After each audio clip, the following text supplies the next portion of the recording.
trying to reunite her with a ruthless man. Your boy Fresh. Hello cuties and welcome to my April TBR. I am so very incredibly excited to be filming this video where I get to talk about all of the books that I'm going to read in April. I'm going to tell you about who I'm going to be reading these books with and give you a little bit of tea on the channel plans I have for this month. I wanted to do something extra exciting for April, and so I put up a bunch of stories on my Instagram and let y'all choose my TBR. Bookstagram chooses my TBR, something I've wanted to do for quite some time. I am going to see if I can trust my Bookstagram followers. Are y'all dependable? I put up a poll offering y'all to select a number between 1 and 7. The number that was selected was 6. I structured this by asking y'all to pick between 2 books that were based on a certain prompt, such as a book that I DNF'd, and then I would put 2 books I DNF'd and y'all had to pick one of them. Sadly, I don't have the exact results of the poll because that day Instagram decided not to archive and save the results. I was a good kid. I waited the full 24 hours, even though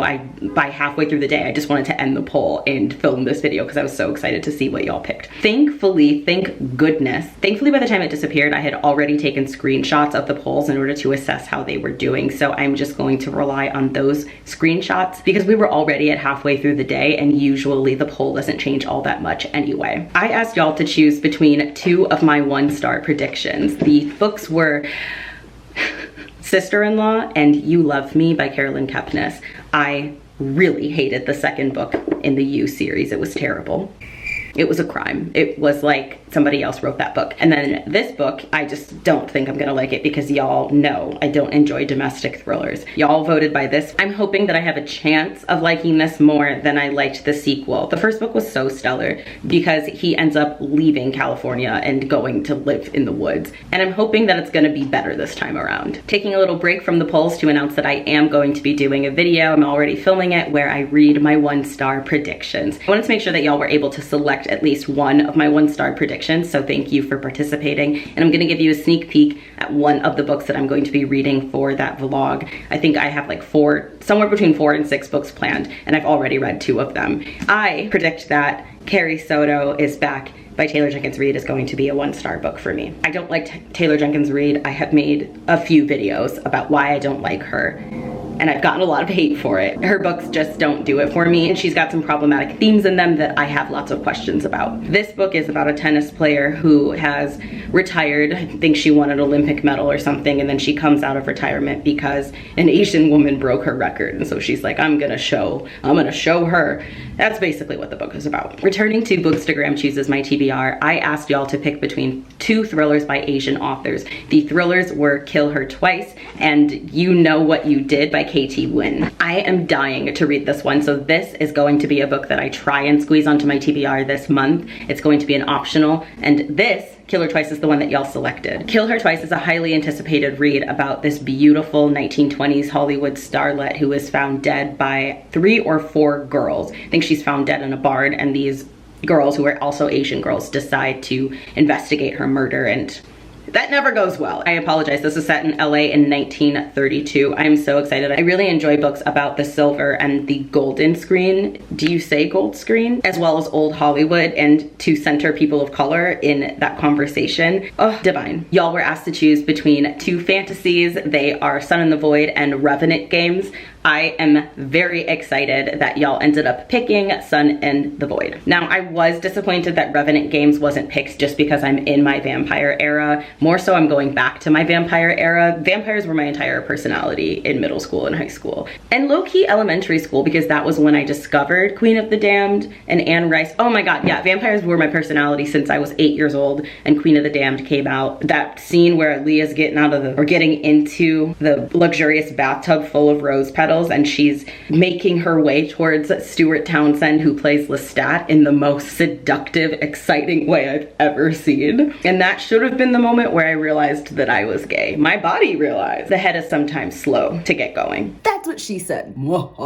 This book, though, I'm excited to read this because it is a chunky Latina magical book. It's about 2 women who embark on an unforgettable quest in a sweeping fantasy debut inspired by the history and folklore of South America. Deckled edges, but in this case, it feels right for the story. And I just realized that flipping through it, it has some illustrations. So this is the illustration for part 2. I'm crying, as well as this. It would be really cool if there were like all the parts showed character art. I don't know if that's what we're doing here. The romances that y'all had to pick between were Finally Fits and Reggie and Delilah's Year of Falling. Both of these are books that I'm excited to read. This one more so because I really like the cover and just hit myself in the face. What's wrong with me? And this one is one of my most anticipated releases of last year. And I started it, put it down once, and never went back to it, despite the fact that it was homey. Y'all, it was everything. Oh, and there's this gorgeous bookmark that was in here. I love the bookmarks that are firm so that you can annotate without your lines getting messed up. And this book was so heavily annotated, y'all. That's why it took me so long to even get to the part that I did, because I was using my advanced annotating method. I want to finish this so bad. Annotating books is a work of art, honestly. It is such an artful practice. Whether you do it in like a beautiful aesthetic way or if you just do it like a mad scientist, I use both. I've been teasing y'all and saying I'm gonna do an annotating vlog for months now, and I'm really hoping that this is the month that I'm able to do it. I don't talk about this enough, but being a creator with invisible disabilities means that I often have these plans and full intentions, but I just won't be well enough for days at a time where I'm unable to do the things that I promise. So it's not because I'm flaky if I ever say that I'm gonna do something and I don't. It is always because of a flare-up, and I have flare-ups pretty often. I don't know if y'all heard the barking, but Akasha just went to the other window to see what's good. She's so cute. Okay, we're not gonna talk about that book yet, or that book, or this one. That was helpful, Jessie. I also asked y'all to pick a Palestinian author from my TBR. Against the Loveless World by Susan Abu Hawa and Other Names for Love by Taimur Sumro. Both of these books are ones that I really want to read. As you can see, pretty far into this. This is another book that I accidentally DNF'd. I put it down because I needed to take a break. It was literally one of the saddest books that I've ever read in my entire life. The homie needed to take a break, but it was also incredible. I am excited to get to Other Names for Love. I've heard amazing, stellar things about that book as well. However, this book, we follow the same woman across 2 timelines. I don't know why the airlines have a kink for sending planes over my house when I'm filming. It's giving anti-Black joy. We're following a woman and her family as they are displaced and become refugees. We get to follow our protagonist, who is incredible. Her name is Nar, and I love her. She's already one of my favorite protagonists of all time. She's incredible. Following her throughout her life as she tries to make something of herself. She is working in a brothel because she is essentially forced and manipulated into working in a brothel, and she ends up getting arrested. You follow her when she's already in an Israeli prison where she has been arrested for basically war crimes. She's giving her account of how she got there. She's in high max security, and everything about it is really fucked up. It's also very moving and relatable. Incredible the way that this author writes about displacement, colonization, community, love, celebration, Palestinian beauty in all of its forms, customs, culture, Palestinian indigeneity. It's incredible. Like, I hate when people flatten books that are like issue books. This book is about so much more than Palestinian suffering that should be celebrated and talked about. So as of right now, oh my God, I'm so far into the book that I'm definitely gonna reread my tabs, and there are many. The last page that I have tabbed is 284. This book is 360 pages long. I have 80 pages to finish of this book. Messing up. I cannot remember the other horror book that this was warring between, so I'm gonna put it up on the screen. What Moves the Dead won by a landslide. I promised myself I was going to stop cropping my stutter out of my videos. I passed as somebody who doesn't have a stutter very, very well. And usually that's because I'm very good at editing because of it, because it's something that I struggle, like, not to be ashamed.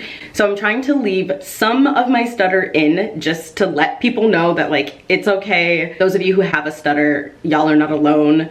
And also people that are highly articulate can have a stutter and often have stutters, you know what I mean? It is gonna be one of the things that I go to speech therapy for, but I don't really see it as an issue. I just see it as that's how words come out of my mouth sometimes, and it is what it is. I have so many books left. Who am I? Like, the way that I consistently don't finish all of my TBRs and consistently put out videos where I'm like, yeah, next month I'm gonna read 20 books, and I read 3 the previous.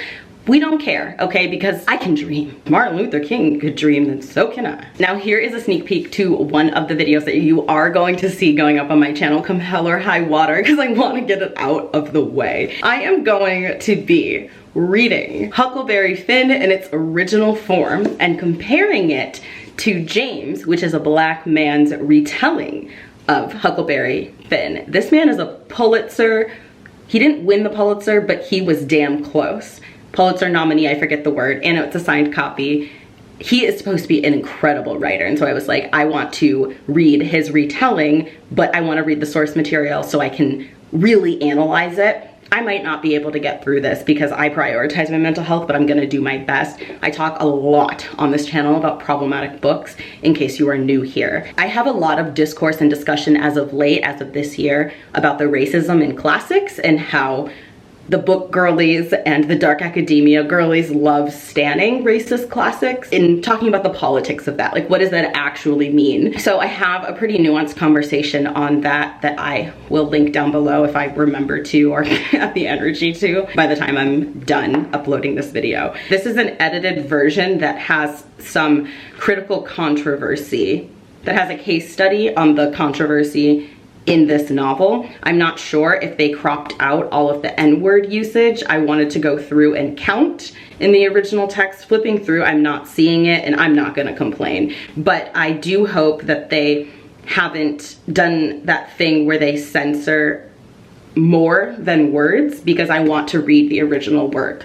I cannot stand when publishers take huge chunks of racism, edit it out of a work so that they can keep selling it. I think that that's the epitome of capitalism. I think it's gross. People don't realize that Ender's Game, for example, had the N-word in it, and it was edited out of future editions, and now nobody knows. And Orson Scott Card gets credit for having written a non-racist book when in reality he wanted that in there. You know what I mean? It's a form of censorship that's normalized and also encouraged, which is weird because the same people who are like banning books is wrong will support censoring classic works by white authors so that they can enjoy them. It's just really weird behavior to me. It couldn't be me. Because of the fact that I'm reading a lot of heavy books this month, I wanted to break it up with something light and comforting and exciting, which is part of the reason why there's horror on this TBR. I mean, first of all, I'm always reading a horror book in some way, shape, or form, and horror comforts me. But I wanted a little bit of a bubblegum book, so I picked this up because it called to me. I have no idea what it's about. I don't care. It is a manga titled The Music of Marie. This is by Usumaru Furuya, and it looks really good. It looks magical, it looks whimsical, it has an art style that I enjoy. Flipping through it, it gives me good creepy vibes, but also friendship vibes, wholesome vibes at the same time. Speaking of wholesome, I'm also going to be reading Lake Street Jimmy by James Bynum. I just got this yesterday. So the story behind this, it's actually really cute. My barber is the boy that is depicted here. My barber wrote this book. So he cut my hair, right? And he be slaying. Like, hold on, y'all. Y'all gotta see the back, you know what I'm saying? Okay, look. Hey, you see this? Oh, your boy fresh. Your boy fresher than toothpaste, okay? Your boy fresher than crust. Love him. He wrote a nonfiction book where he talks about his journey of how he became a barber and how he opened his own store. His experiences growing up from a black boy to being a black man. Like, look at this. Oh, look at this. He sold this to me, and then this is him. What a precious black man. I love him so much. So he said that his book's on Amazon. Obviously, we don't love Amazon in this house, but you know, that's the only option for a lot of indie authors, so that link is going to be down below. It would mean a lot to me personally if even just one of you bought this book. Like, it would mean so much. Donate it to your library, etc. It would mean so much. Continuing on, I am so excited that the sequel to The Space Between Worlds came out, and it is Those Beyond the Wall. We are following a character from The Space Between Worlds whose name was Scales. I don't remember Scales at all. So I am going to be reading the first book and then reading this with Starla. We are buddy reading both books, and I'm so excited. The Space Between Worlds is one of my favorite books of all time. It is one of the books where the main character and I won't say that we're exactly alike. I can't remember if I saw so much of myself in her or I just really, really empathize sympathize with her character. I need to go back and reread it. I'm so excited about this. Dystopian vibes, sci-fi, queerness, brownness. Pretty sure the world is queer norm if I remember correctly, which I never do. Okay, so this is The Fury. Was my Camp Oregon pick of the month. The Camp Oregon readathon prompt for April was a book that applies to Camp Oregon that is set overseas, and this means overseas to you wherever you are. This is set on a Grecian island. I have already read it for my 1-star prediction vlog. And that's all I'm gonna say about that. I'm excited that I finally finished it though, because now I can go back and watch Gabby's live show. I am going to be squeezing, well, this is a hopeful, King of Dead Things by Nevin Holness. I wanted to get to this during Blackathon and didn't. I'm trying to get to my anticipated releases much more quickly than I did last year. This is following 2 boys, Eli and Malcolm. Eli has magic where he can heal a wound with a touch and pluck magic from a soul, like a petal from a flower. And 3 years ago, he was found by his now best friends, Sunny and Max. And he'd do anything to keep his found family together. While Malcolm would do anything to forget where he comes from, and he was desperate to escape his estranged father's shadow, plagued with an inherited magic he doesn't fully understand, and only has the priority of saving his mother no matter the cost. Now, we bring in the leopard god Osebo, who is the shit, okay? A deadly weapon that can eat magic in a job filled with enigmatic 9 knights and Caribbean legends. Malcolm and Eli must face their own demons, race through the underbelly of London to retrieve a flag before an ancient malevolent power comes back to life. What more do you want? This is a part where I want y'all to participate. I also want to do a video where I read the source material and the Black retelling. I might make this a series, who knows. This is My Dear Henry by Colin Bayron. I have wanted to read this ever since it came out. It is a Dr. Jekyll and Mr. Hyde, Black boy, believe it's queer, retelling. It's called a remix. So I would really like to read, I think his name is Robert Stevens, reread Dr. Jekyll and Mr. Hyde. I read that and loved it in middle school, but also middle school Jessie was like problematic in so many ways. I guarantee you I didn't see the racism if it even existed. And I'm not necessarily rereading it specifically for racism, I just want to reread it and see how it compares as well. So if you want me to include this in the vlog where I read Huckleberry Finn and James, let me know. Or do you want to see a dedicated vlog? Jesus. Happening. The world is already beating me up enough. I don't need to do it to myself. I can't believe I had the nerve to say that, as I regularly roast myself on this channel. I am also going to be buddy reading The Last Spy Hunter by Saloni Goldenberg with Jade. I am so excited. I haven't buddy read a book with Jade in quite some time. If you're not following her, you should be following her. She's incredible. This is a Thai folklore inspired dark fantasy, equal parts smart, exhilarating, and delightfully fun. We're following a perpetual lone wolf named X, who's on the scent of a legendary demon whose death will bring him praise and acclaim. He's interrupted by a pregnant runaway, love that trope, who needs his help with safe passage through the ghost-infested forest. A task made more complicated by the assassins on their tail, determined to reunite her with the father of her child, the ruthless crown prince. Why is he trying to reunite her with a ruthless man? Make it make sense. This releases on April 9th. I really wanted to make sure that I'm supporting new releases from Asian authors, and I also want to start my Asian authors reads earlier than May so that I have more time to read them. I read Asian authors all year, but I really enjoy the monthly themed readathons for various groups, whether it's race, gender, etc. It's just exciting to me. I think that there's nothing wrong with doing those reading themed months that involves a social demographic, so long as it's not done in a performative way. And finally, we have The Good Son. This is by Yu Jiang. This was a gift from Gabby of Gabby Reads. Love her so much. I'm excited to get to this. She gifted this to me, I think 2 years ago now. This is about Yu Jin, who wakes up to his mother's murdered body. And that's really all you need to know, right? Like, that's all the synopsis I personally need. I am very, very excited about this TBR. I also have my non-binary book club pick for April, which is The Skin Was Once Mine by Eric LaRocca. I have gone to 2 bookstores looking for this fucking book. I'm going to one right after I film this video. I am very excited to read another one of Eric LaRocca's stories. So if you want to participate in the NB book club, all you have to do is read this book and then join the live show once it is announced. announced, you should follow the NB Book Club page. It is at NB Book Club, where I make reels about being non-binary, talk about non-binary creators and books, etc. Future Jessie is here to talk about our channel plans for this month very briefly. I hinted at a bunch of the things that I'm doing this month already in this video, so I'm not going to focus too much. But as y'all know, I am going to be producing a video where I read my 1-star predictions as well as a 1-star prediction that y'all selected for me. I am already so far into that video. I'm really proud of how it's coming along. I'm also going to be doing a video where I compare Huckleberry Finn to A Black Man's Retelling. I will be releasing a March wrap-up as well. In addition to the March wrap-up, y'all will also have access to a quarterly wrap-up where I wrap up every single book that I have read this year from January all the way to March. That video will hopefully have statistics in it as well. Last of the plans that I will be revealing is a spring reset video that will come out at the end of the month, and you will also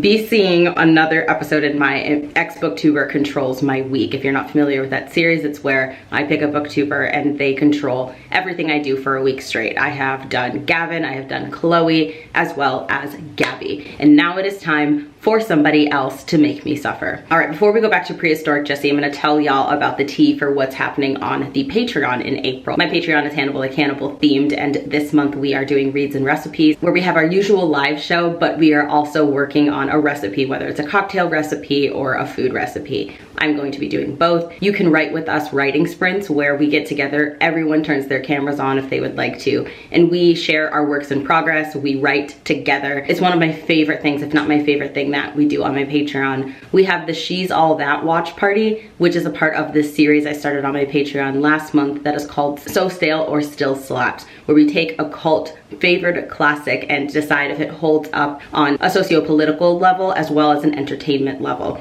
We're also going to be doing even more fun stuff over there. Back to Prehistoric Jessie. If you want to show me that you have been on this channel longer than my father has been in my life, leave the word spring or some sort of spring associated emoji. Would absolutely love that. Definitely check me out on other social medias if you are interested. They will be linked down below. Be safe, be trans inclusive, and I will see you in my next video.